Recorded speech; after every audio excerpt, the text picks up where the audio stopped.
네, 반갑습니다, 성도 여러분. 네, 6월 셋째 주 수요 저녁 예배 드리도록 하겠습니다.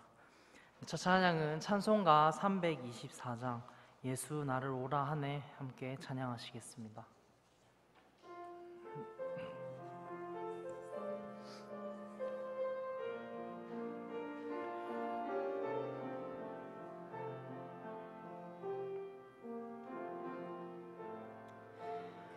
예수 나를 오라 하네 예수 나를 오라 하네 어디든지 주를 따라 주와 같이 가려네 주의 인도하심 따라 주의 인도하심 따라 어디든지 주를 따라 주와 같이 가려네 겟세마네 동산까지 주와 함께 가려 하네 피땀 흘린 동산까지 주와 함께 가려네 주의 인도하심 따라 주의 인도하심 따라 어디든지 주를 따라 주와 같이 가려네 심판하실 자리까지 주와 함께 가려 하네 심판하실 자리까지 주와 함께 가려네 주의 인도하심 따라 주의 인도하심 따라 어디든지 주를 따라 주와 같이 가려네 주가 크신 은혜 내려 나를 항상 돌보시고 크신 영광 보여주며 나와 함께 가시네 주의 인도하심 따라 주의 인도하심 따라 어디든지 주를 따라 주와 같이 가려네. 아멘. 네, 다음 찬양은 찬송가 459장 누가 주를 따라 함께 찬양하시겠습니다.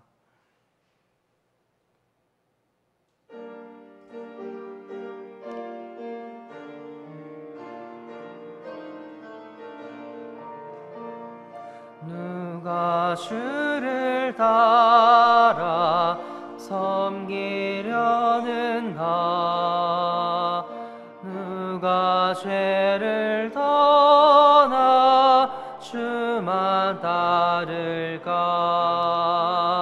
누가 주를 섬겨 남을 구할까 누가 주의 뒤를 따라가려나 부르심을 받아 주의 은혜로 주를 따라가네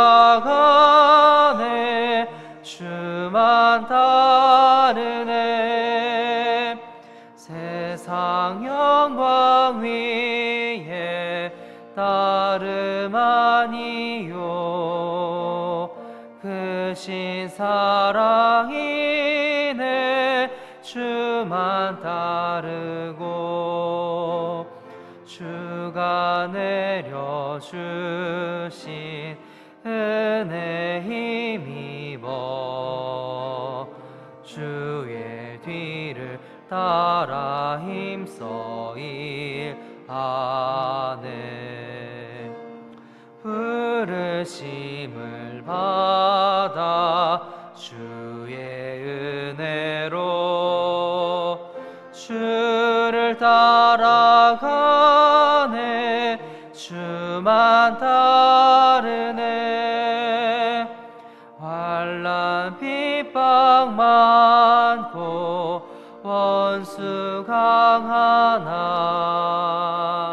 주의 용사 더욱 힘이 강하니 누가 능히 이겨 넘어뜨리랴 변함없는 진리 승리하리라 기쁜 찬송하며 주의 은혜로 주를 따라가네 주만 따르네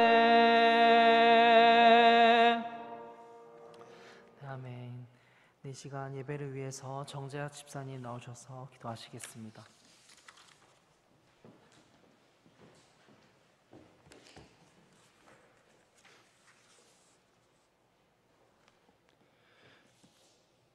사랑과 은혜가 풍성하신 하나님 아버지, 수요일 저녁 이렇게 주님 앞에 나와 주님을 찬양하고 예배 드릴 수 있게 저희들을 인도하여 주시니 그 은혜 너무나 감사드립니다.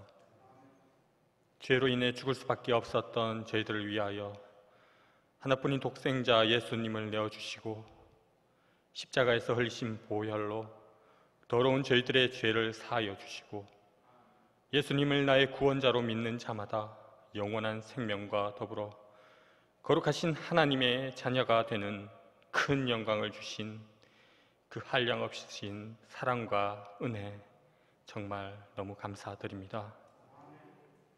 그 크신 사랑과 은혜에 주님만을 바라보고 찬양과 예배의 삶을 살아야 함에도 불구하고 오히려 주님을 잊고 세상의 유혹과 핍박에 흔들리며 알고도 모르고도 너무나 많은 죄를 지었음을 이 시간 고백하오니 주님이시여 저희를 용서하여 주시옵소서. 너무나 연약하고 부족한 저희들 모두 오직 주님만을 바라보고 주님만을 의지하오니 주님 항상 저희와 함께 하셔서 주님의 길로 바르게 인도하여 주시옵소서. 오늘 모인 인원이 많지는 않지만 주님 이들을 기억해 주시옵고 성령의 은혜로서 하는 일마다 주님 안에서 다 잘 되도록 도와주시고 이 자리에 없는 다른 성도들도 항상 주님을 기억하며 예배자의 삶을 살 수 있도록 도와주시옵소서. 오늘 말씀을 전하시는 주님의 종을 주님께서 붙들어 주셔서 성령 충만한 말씀을 잘 전달하게 하시오며 듣는 저희들은 그 말씀의 은혜를 받아 이 세상을 살아가는데 큰 힘을 얻게 하여 주시옵소서. 오늘 예배 시종을 주님께 맡기오니 주님께서 주관하여 주시고 홀로 영광 받아 주시옵소서. 이 모든 말씀 나를 구원하신 거룩하신 예수님 이름으로 기도드립니다. 아멘.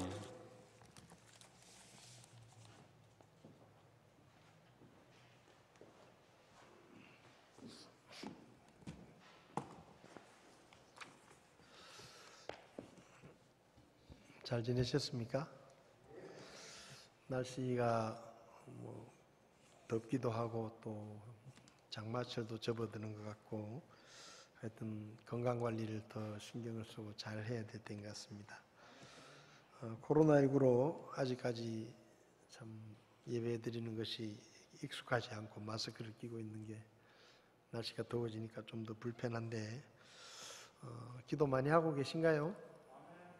하나님께서 빨리 도와주셔서 이전처럼 자유롭게 예배 드릴 수 있는 그런 때가 빨리 왔으면 좋겠습니다. 대구 지역은 요즘 좀 많이 잠잠해졌는데 그래도 항상 마스크를 잘 하고 다니시고 또 개인 위생에 힘써서 이게 이 코로나19 전염병은 그 전염력이 강해가지고 한 사람이 이렇게 확진이 되면 그 주변에 있는 사람들이 전부 다 격리가 됩니다. 그래서 내가 조심해야 내 가족들 또 이웃들에게도 피해를 주지 않기 때문에 건강관리를 잘 하셨으면 좋겠습니다. 6월 달도 저희들이 주일학교 또 식당 운영 찬양대 특송은 저희들이 하지 않고 있습니다.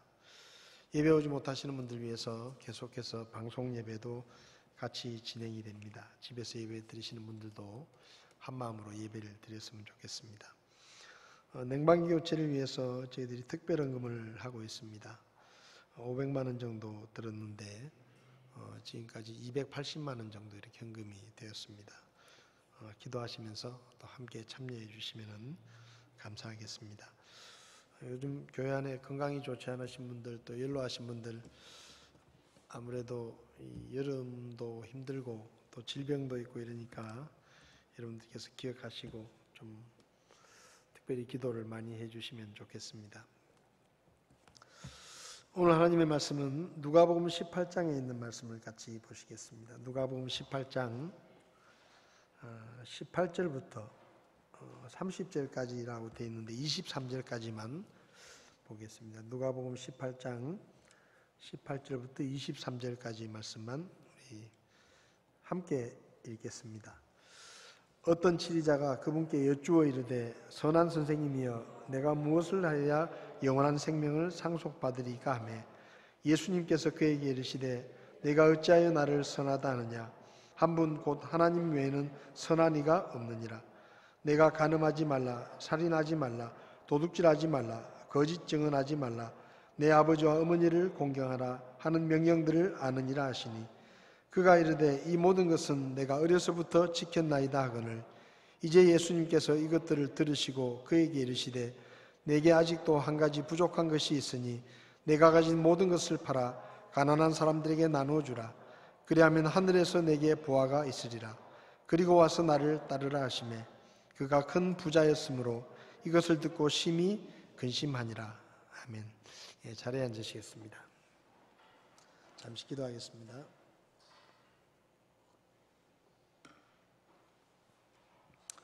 살아 계셔서 사람의 생사화복과 이 세상 역사를 주관하시는 주권자이신 아버지 하나님, 하나님께서 우리 아버지가 되심을 감사합니다. 세상이 험하고 혼란스럽고 또 악한 전염병으로 수많은 사람들이 고통을 당하는 이때 하나님께서 저희들을 불쌍히 여겨주셔서 저희들을 지켜주시고 도와주셔서 오늘까지 주님 은혜 가운데 살게 하심을 하나님 앞에 감사합니다. 아버지 하나님, 또 특별히 북한이 여러 가지 일을 행함으로 우리나라 안보가 많이 어려운 가운데 있는데 하나님께서 나라를 이끌어가는 지도자들에게 지혜를 주시고 이 어려움의 때를 잘 이겨나갈 수 있도록 도와주시기를 원합니다. 질병의 현장에서 수고하는 의료진들과 공무원들을 기억하시고 저들의 수고를 주님께서 건강으로 갚아주시며 이런 어려움의 때에 온 교회들이 다시 한번 하나님을 바라보며 하나님께 회개하고 주님의 도우심을 겸손히 구할 수 있도록 저희들을 도와주시기를 원합니다. 이 시간 하나님의 말씀을 함께 나눌 때 주의 성령님께서 우리에게 친히 말씀하시고 주의 말씀이 우리 마음속에 잘 박힌 못과 같이 하나님의 말씀이 깊이 간직되어서 우리의 삶이 주님의 말씀을 따라 살아가는 삶이 되게 도와주시옵소서. 부족한 종을 주님께 맡기오니 주님이 써 주시옵소서. 예수님의 이름으로 기도했습니다. 아멘.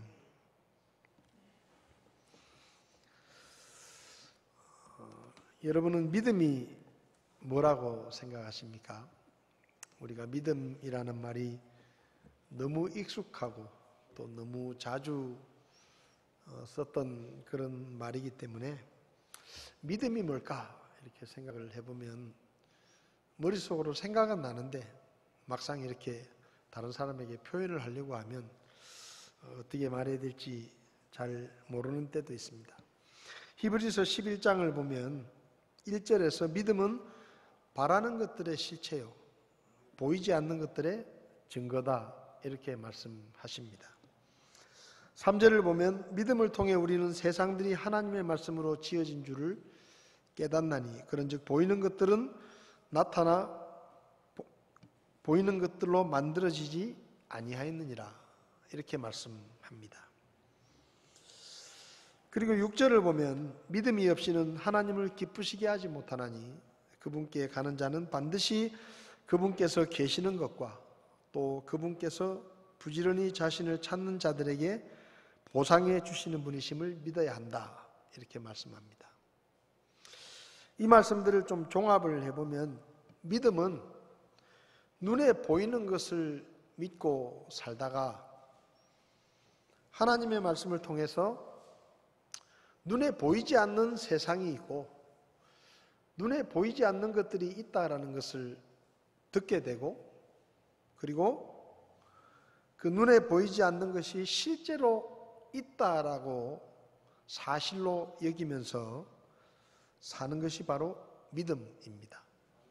그러니까 믿음은 보이지 않는 것과 관계가 있는 것입니다.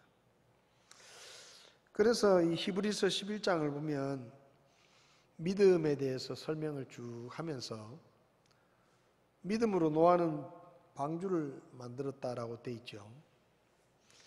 근데 사실 노아는 비가 오는 것을 한 번도 본 적이 없습니다.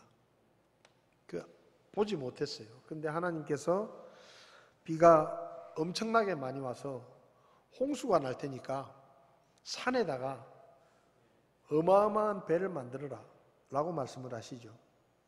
근데 노아는 한 번도 하늘에서 비가 오는 것을 못 봤지만 비가 올 것이라는 하나님의 말씀을 믿고 100년이 넘게 방주를 만듭니다.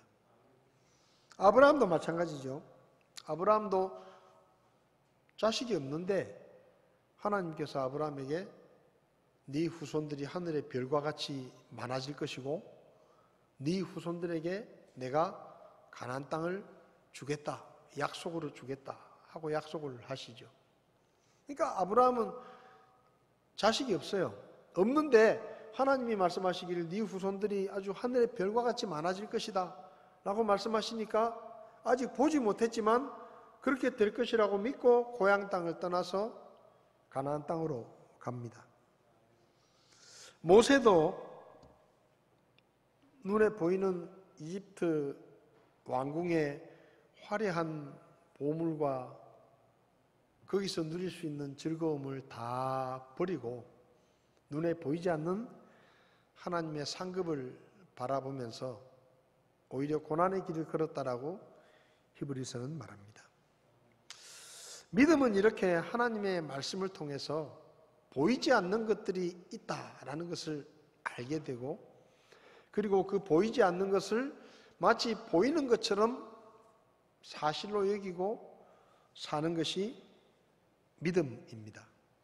오늘 본문을 보면 어떤 치리자가라고 시작되는데 이 사람은 눈에 보이는 것만을 보면서 살았던 사람입니다. 근데 이 사람은 오늘 성경을 보면 눈에 보이는 것뿐만 아니라 무언가 영원한 것이 있을 것이다. 눈에 보이지는 않지만 그래서 영원한 생명이 있다라고 생각을 하면서 어릴 때부터 율법을 잘 지켰습니다. 왜냐하면 영원한 생명을 얻기 위해서 우리식으로 말하면 구원을 받기 위해서 어릴 때부터 율법을 열심히 지켰어요. 그리고 예수님을 찾아와서 내가 어떻게 하면 영생을 얻겠습니까? 물었을 때 예수님께서 말씀하시죠. 네가 율법을 잘 알지 않느냐? 그러니까 이 사람이 예수님 제가 율법은요 어릴 때부터 제가 철저하게 지켰습니다. 그러니까 예수님께서 그래도 너한테 한 가지 부족한 게 있는데 네 재산을 다 사람들에게 나눠주고 그리고 나를 따르라.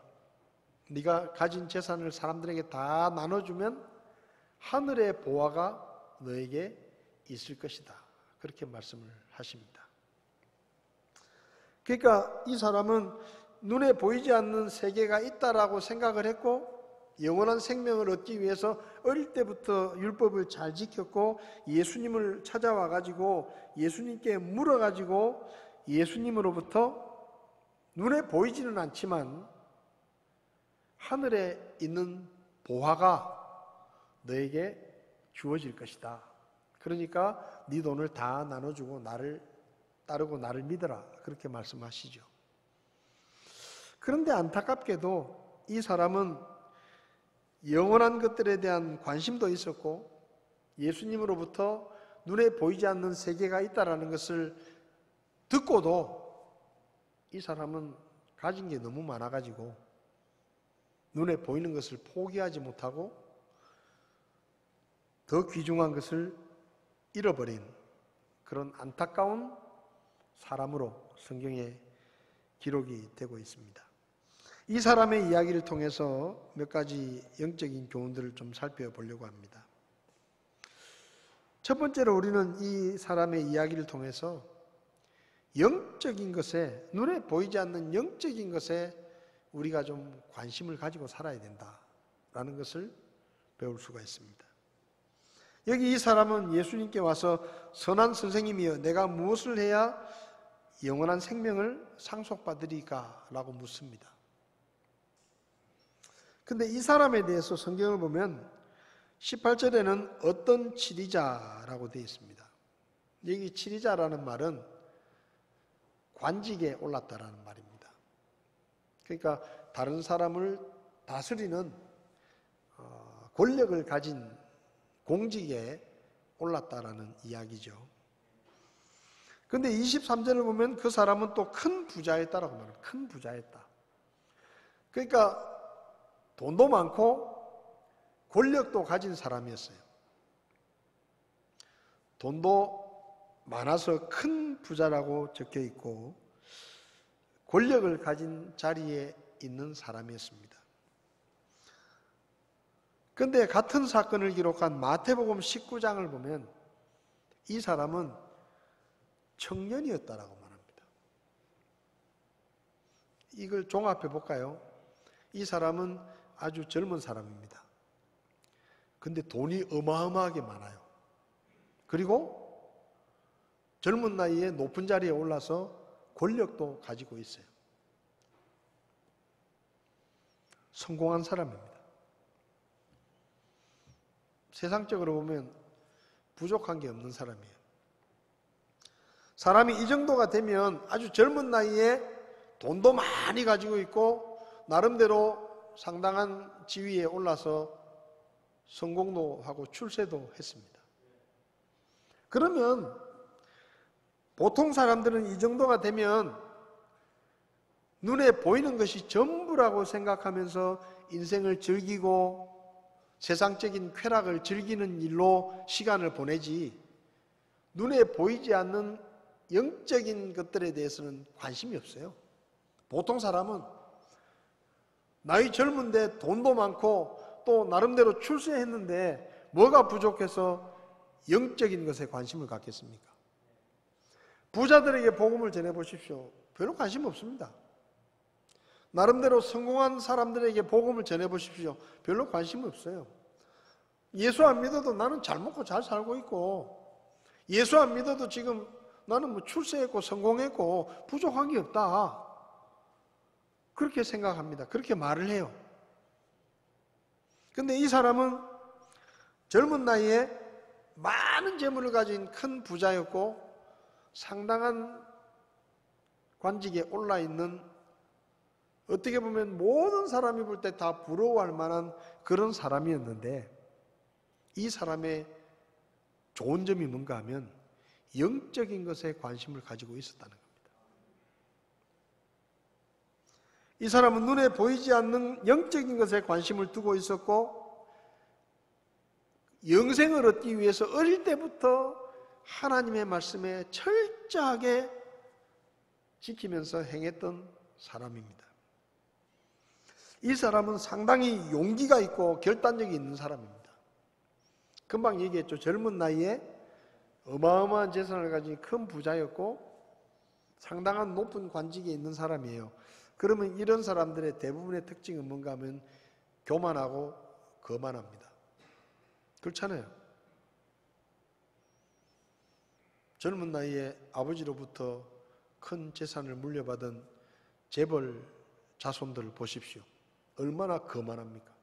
안 그런 사람도 있지만 대부분은 자기가 최고인 줄 알고 다른 사람 다 우습게 보고 돈 가지고 그냥 세상 인생을 즐기는데 시간을 보냅니다. 근데 이 사람은 그렇지 않아요. 요한복음 3장을 보면 니고데모라는 나이 많은 관원이 예수님을 만나러 오는데, 이 나이 많은 관원이 예수님을 만나러 올 때 어떻게 왔는가 하면 사람들의 시선이 신경이 쓰여가지고 밤에 몰래 밤에 혼자 그냥 아무도 없는데 예수님을 찾아옵니다. 그 니고데모라는 사람이 그렇게 오죠.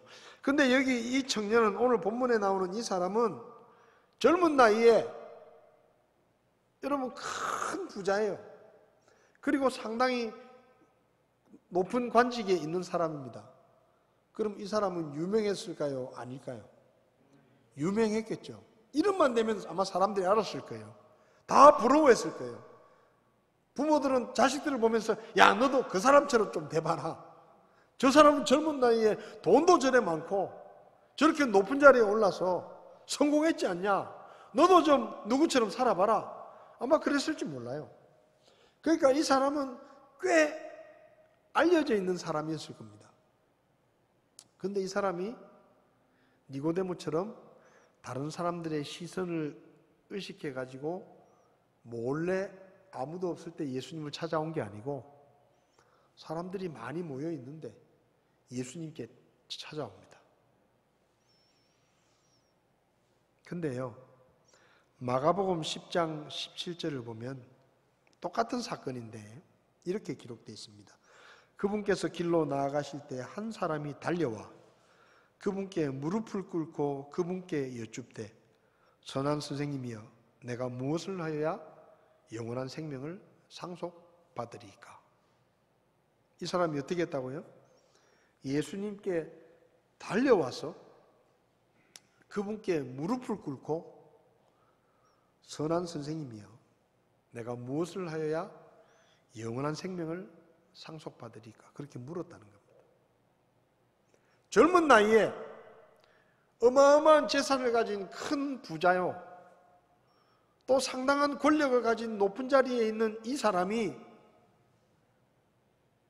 많은 사람들이 다 지켜보고 있는데 예수님 앞에 쫓아와가지고 그것도 무릎을 다 꿇고 예수님께 묻는 거예요. 선한 선생님이요, 제가 어떻게 해야 영원한 생명을 상속받을 수 있습니까? 이 행동만 봐도 우리는 이 사람이 얼마나 진실하게 영원한 생명에 대해서 관심을 갖고 있었는지를 알 수가 있습니다. 정말로 진실하게 관심이 있는 거예요. 정말 알고 싶은 거예요. 안 그러면은 이 젊은 사람이, 성공한 사람이, 예수님도 30대 초반이에요. 근데 그 예수님 앞에 와서 무릎까지 꿇어가면서 묻겠습니까? 남들이 다 지켜보는데 어떻게 보면 사람들이 뭐라 그러겠어요? 저 사람 정말 돈도 엄청난 부자고 상당히 고위직에 있어가지고 우리가 다 부러워하고 성공한 사람인데 저 사람이 자기보다 나이가 조금 더 많든지 아니면 조금 어리든지 30대 초반에 예수님 앞에 가가지고 무릎까지 딱 꿇고 물어보는 거예요. 그거 쉽지 않습니다. 절대 쉬운 일이 아니에요. 근데 이 사람은 그렇게 했어요. 얼마나 영적인 것에 깊은 관심을 가지고 있었는지를 우리가 알 수 있는 겁니다. 우리나라 기독교 역사를 보면 세계적으로 이 대한민국의 교회만큼 폭발적으로 성장한 그런 경우가 전 세계적으로 없습니다. 그래서 전 세계 신학교에서 교회 성장학을 가르칠 때는 대한민국이 그 교회 성장학 교과서에 나옵니다. 한국이 이렇게 폭발적으로 교회가 성장했다. 실제로 1920년에 통계를 보면 1920년에 남북한 인구 다 합쳐가지고 1964만 8천 명이었습니다. 1920년 일제시대 때죠. 남북한 다 합쳐가지고 1964만 8천 명이었는데 그때 기독교 인구가 몇 명이냐? 천주교를 빼고 나면 기독교 인구가 전체 인구의 1.8%인 27만 명밖에 안 됐습니다. 1920년대. 전체 인구의 1.8%예요. 자, 그런데 1960년대 남한만 2,500만 인구가 있었는데 1960년에 2.5%인 62만 3천 명이었습니다. 기독교 인구가. 얼마 안 늘어났죠, 그죠? 40년 동안에 별로 안 늘어났어요. 27만 명 정도였다가 62만 명 정도 됐으니까 40년 동안에 한 2배 정도 늘어난 거예요. 그죠? 근데 1985년이 돼서 25년이 지났을 때 이 남한의 인구가 4,080만이었는데 기독교 인구가 몇 명이냐? 648만 9천 명입니다. 16%. 어마어마하게 늘어났죠. 1995년에 전체 인구가 4,500만이었는데 기독교 인구가 19.5%로 881만 9천 명이었습니다. 그러니까 이게 교회가 진짜 말 그대로 폭발적으로 성장을 한 거예요. 어마어마하게 성장을 한 겁니다. 근데 90년대 후반기부터 교회가 정체를 하더니 내리막길로 내려갑니다. 줄어들기 시작해요. 그럼 90년대 후반부터 무슨 일이 있었느냐? 좀 살게 됐어요. 경제적으로 좀 나아지고 살림살이가 좀 나아지고 보릿고개도 없어지고 이제 먹고 살만해졌다 이 말입니다. 먹고 살만해지고 형편이 나아지니까 사람들이 영적인 것에 점점점 관심이 없어져 가는 거예요. 그러니까 교회가 서서히 쇠퇴하기 시작합니다. 근래에는 이단과 사이비들이 교회를 너무너무 괴롭히고 또 일부 대형 교회들이 다투고 분쟁하고 싸우고 성도들끼리 막 갈라져가지고 교회가 쪼개지고 싸우고 다투고 그런 모습들이 뉴스에 많이 나왔어요. 또 유명한 대형교회 목회자들이 일탈로 대중들로부터 교회가 신뢰를 점점점 잃었습니다. 그리고 저출산과 입시 중심의 교육 때문에 주일학교 사역도 힘들어지고 학생부 사역도 점점 어려워졌습니다.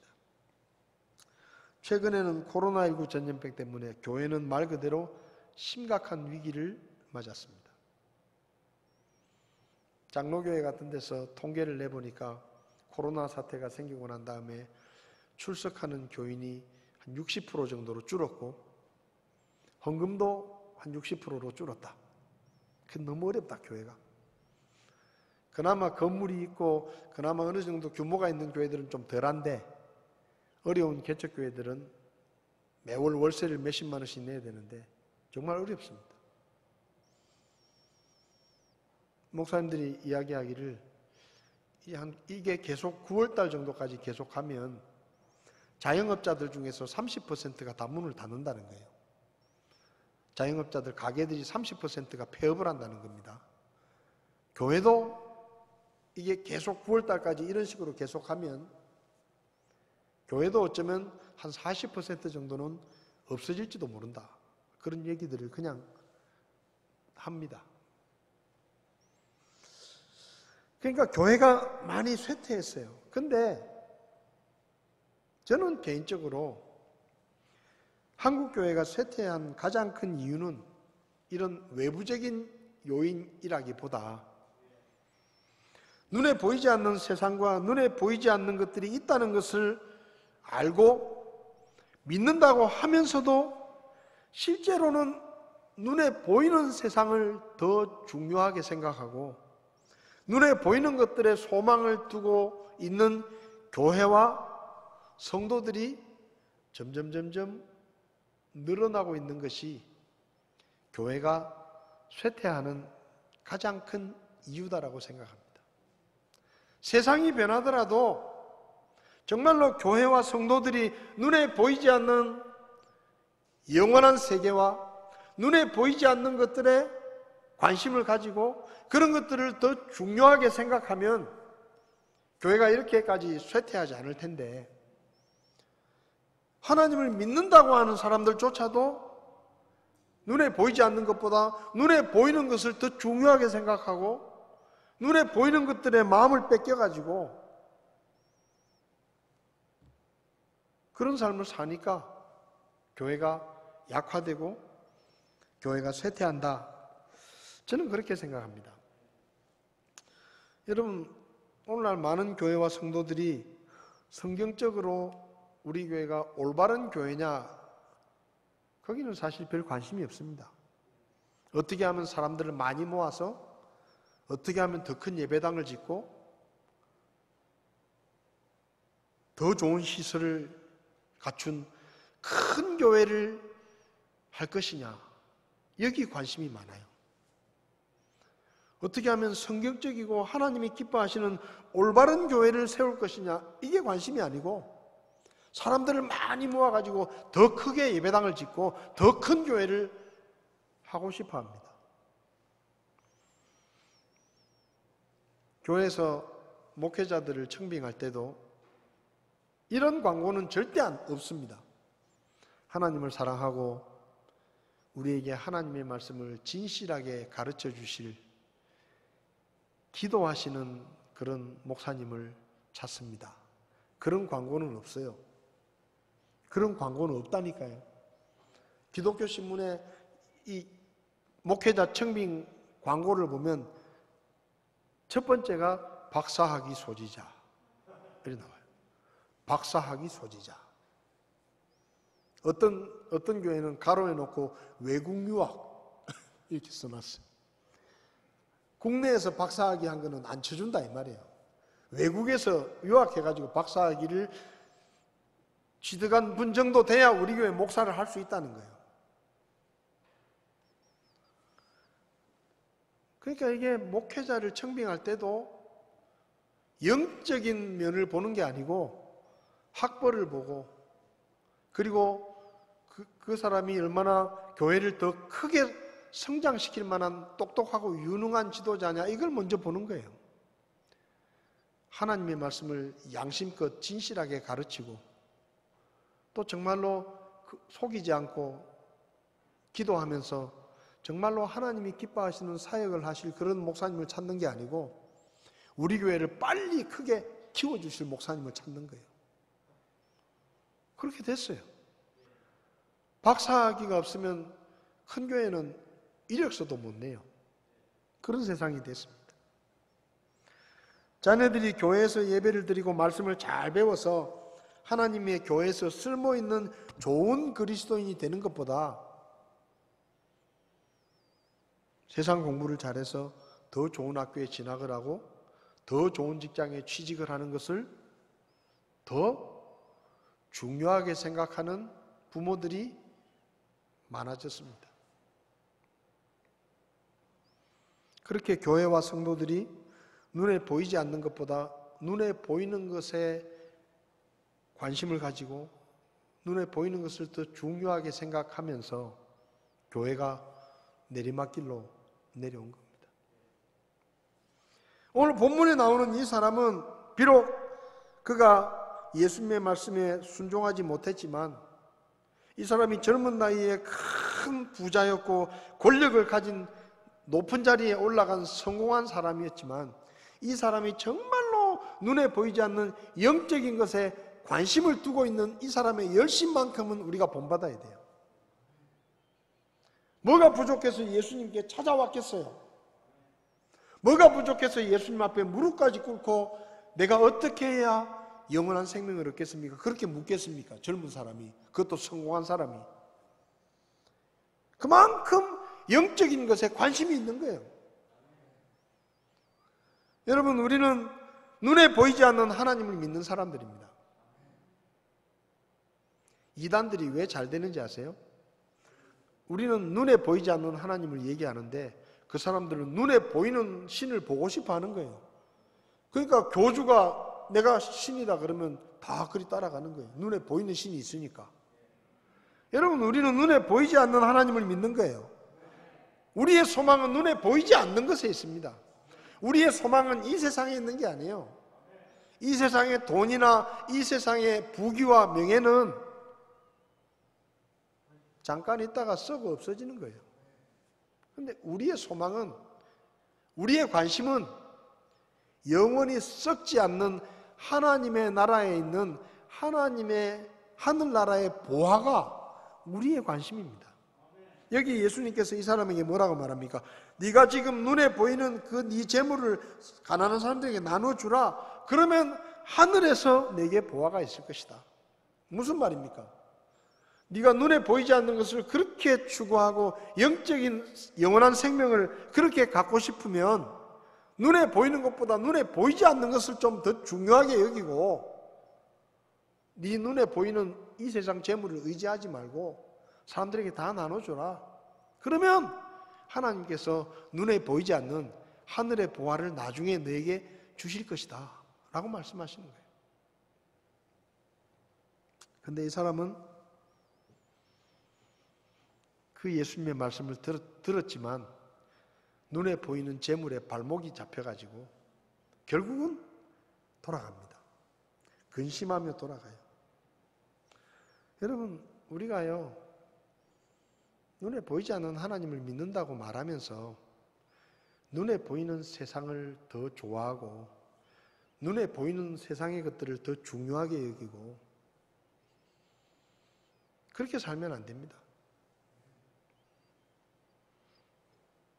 사실 우리는 믿음을 선택할 때 눈에 보이지 않는 하나님의 나라를 위해서 눈에 보이는 것들을 우리는 버린 거예요.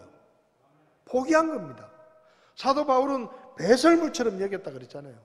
눈에 보이지 않는 하나님의 나라를 위해서 내가 지금까지 누리던 이 세상 것들 그냥 배설물처럼 다 버리고 눈에 보이지 않는 것을 위해서 내가 다 포기한다. 우리는 그런 믿음을 선택한 사람들입니다. 이 세상에서도 잘 먹고 잘 살고 천국도 가고 그거 아니에요.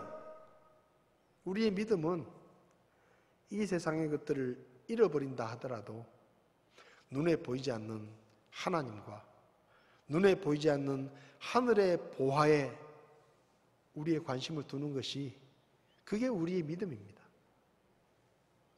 저와 여러분들이 눈에 보이는 세상의 것들보다 비록 눈에 보이지는 않지만 영적인 것에 더 관심을 둘 수 있기를 바랍니다. 우리 자녀들에게 세상에서 잘 먹고 잘 살고 성공하는 것보다 하나님의 말씀을 잘 배우고 하나님 앞에 예배를 드리고 하나님의 교회에서 쓸모있는 사람이 되는 것이 더 영광스럽고 더 중요하다고 가르칠 수 있어야 돼요. 그게 진짜 믿음이에요. 말로는 하나님을 믿는다고 하면서 천국에 소망을 두고 산다고 하면서 자녀들에게 야 네가 예배를 빠지더라도 시험은 잘 쳐야 된다. 그렇게 가르치면 그건 위선이에요. 애들이 뭘 배우겠어요? 교회 가는 것보다 예배 드리는 것보다 일단은 성적이 더 중요하구나. 일단은 좋은 대학에 가야 되는구나. 세상에서 잘 먹고 잘 사는 게 더 중요하구나. 그렇게 생각하면요 자식 망치는 거예요. 적어도 구원받은 우리들에게는 그렇습니다. 사람이 하나님의 교회에서 쓸모있는 사람이 돼가지고 하나님께 쓰임받는 게 이 세상에서 사람이 할 수 있는 일 중에 제일 영광스러운 거예요. 그걸 우리가 가르쳐야 되는 거예요. 잠시 있다가 썩어 없어질 이 세상에 있는 것들 별거 아니에요. 우리에게 있는 것은 영원한 하나님의 나라를 바라보는 믿음과 소망이 우리에게 있어야 됩니다. 이 사람처럼 정말로 우리가 간절하게 눈에 보이지 않는 것에 관심을 두고 눈에 보이지 않는 것을 추구하는 삶을 살아야 그게 진짜 믿음입니다. 그 다음에 이 이야기를 통해서 우리가 배우는 두 번째 교훈은 사람의 행위와 노력으로는 절대로 영생을 얻을 수 없다는 거예요. 이 사람이 예수님께서 묻죠. 야, 네가 왜 나를 선한 선생이라 하느냐? 선한 분은 하나님 한 분밖에 없다. 그렇게 얘기하고 나서 야, 네가 영원한 생명을 얻는 거 모르냐? 네가 하나님의 율법을 알지 않느냐라고 말씀하십니다. 그러니까 이 청년이요 기다렸다는 듯이 뭐라고 대답합니까? 예수님, 제가 이 모든 것은 어려서부터 다 지켰습니다. 이렇게 말해요. 자, 여러분 생각해 보세요. 어릴 때부터 뭘 배웠어요? 하나님의 말씀을 잘 지키면 영원한 생명을 얻는다고 배웠습니다. 그래서 열심히 살았어요. 열심히 하나님의 말씀에 순종했어요. 근데 영원한 생명이 없는 것 같다 이 말이에요. 만약에 이 사람이 열심히 율법을 지켜가지고 구원을 받았다고 생각했으면 예수님께 오지도 않았을 거예요. 근데 아무리 열심히 율법을 지키면서 살아도 뭔가 허전한 거예요. 왠지 모르게 영원한 생명이 자기한테 없다라는 걸 알게 된 거예요. 그래서 예수님 앞에 쫓아온 겁니다. 그런데도 뭐라고 말해요? 내가 어릴 때부터 다 지켰습니다. 근데 예수님이 한마디 하시죠. 뭐라고 말합니까? 너에게 아직도 부족한 게 있다. 그거 가지고 안 된다. 율법을 잘 지키는 그 행위와 그 노력으로는 절대로 구원을 받을 수 없다. 예수님이 그렇게 말씀하십니다. 그리고 이 사람에게 말하죠. 네 모든 재산을 다 나눠주고 그리고 나서 뭐요? 나를 따르라. 여러분 부자들이 천국에 가지 못하는 이유가 돈이 많아서 못 가는 게 아닙니다. 돈이 너무 많다 보니까 그 돈이 아까워서 그 돈을 포기하지 못해서 주님을 못 따르니까 천국에 못 가는 것이지 돈이 많아서 천국에 못 가는 게 아니에요. 이 부자는 얼마나 인간적으로 보면 굉장히 착한 사람이에요. 젊은 나이에 돈 많은 부자인데 권력도 있는데 정말로 겸손하게 예수님 앞에 와서 무릎까지 꿇고 영원한 생명에 관심도 있고 열심히 율법을 지키면서 나쁜 짓 안 하고 살았어요. 충분히 구원받을 만한 사람이에요.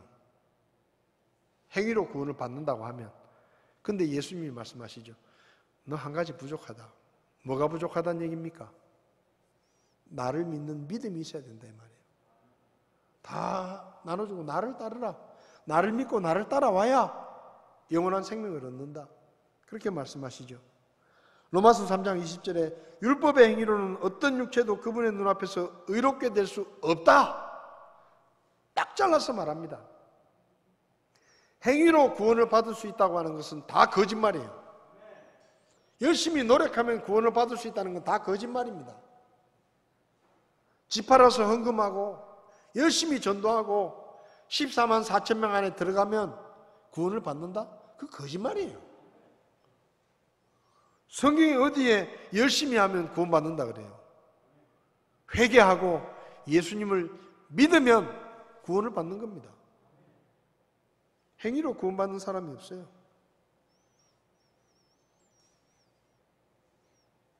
이 청년은 열심히 율법을 지켰습니다. 그런데 구원을 못 받았어요. 예수님도 그것 가지고는 안 된다, 그렇게 말씀하십니다.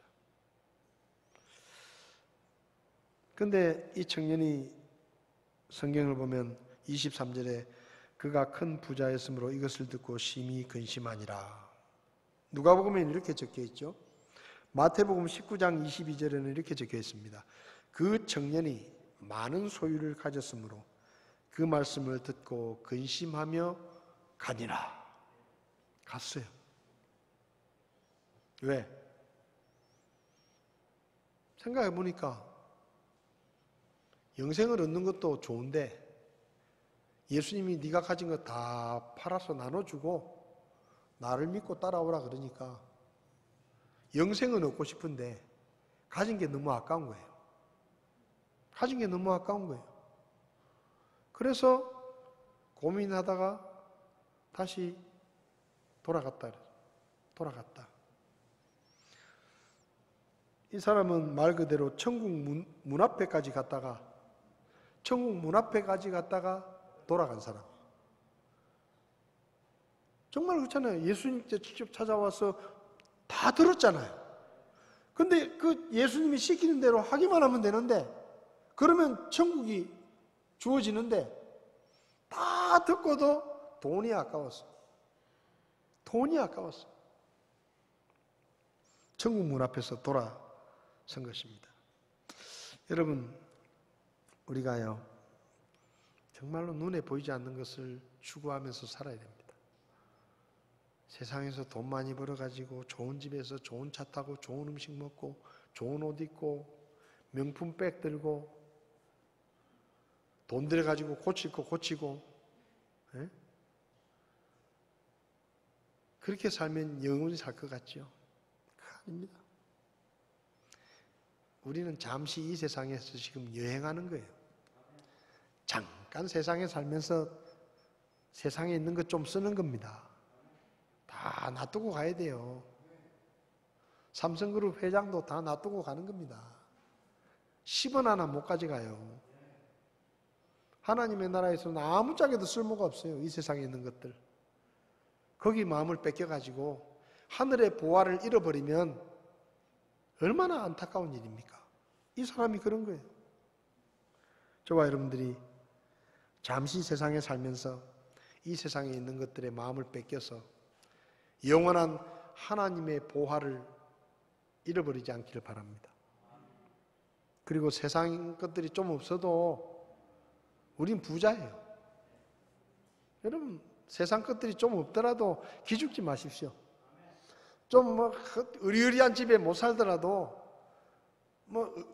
좋은 고급 승용차 못 타고 다니더라도 기죽지 마세요. 예수 믿으면 우리는 하나님의 나라에 갑니다. 하나님이 우리 아버지예요. 뭐가 부러워요? 왜 기죽는지 모르겠어요. 하늘의 영원한 보화의 소망을 두고 사시기를 바랍니다.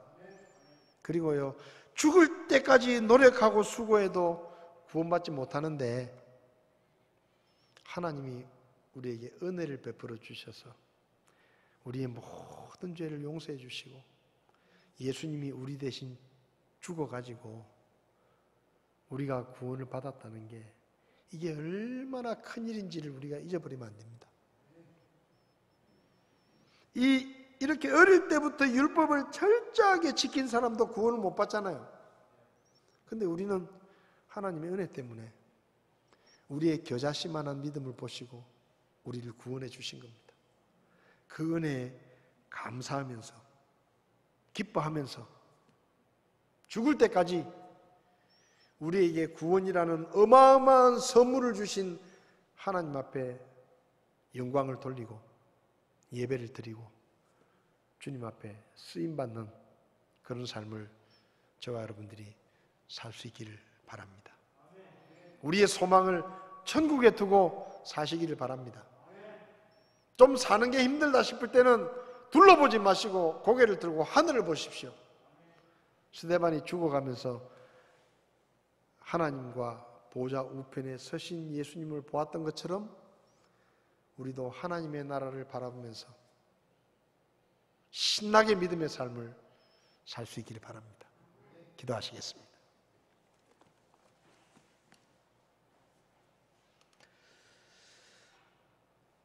고마우신 주님, 세상은 눈에 보이는 것들이 전부라고 말하고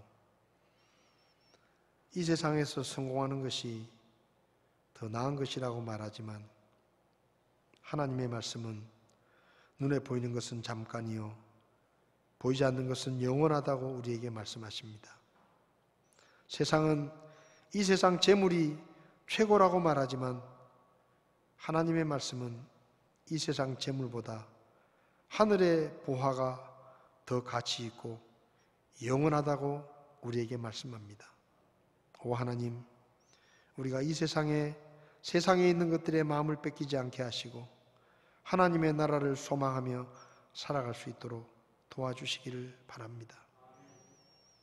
죽을 때까지 노력해도 구원받지 못하는데 하나님께서 은혜로 우리의 겨자씨만한 믿음을 보시고 우리를 구원해 주셔서 하나님의 자녀로 삼아주시고 평생 주님을 섬기며 살 수 있도록 은혜를 베풀어 주신 것 감사합니다. 이 구원의 은혜를 항상 기뻐하며 우리의 생명이 다하는 날까지 하나님 앞에 영광을 돌리는 삶을 살도록 저희들을 도와 주시옵소서.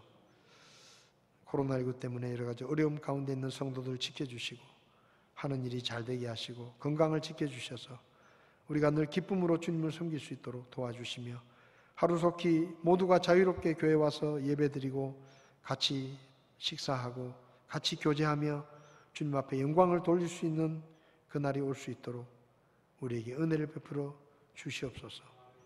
예수님의 이름으로 기도했습니다. 아멘. 예배를 마치겠습니다.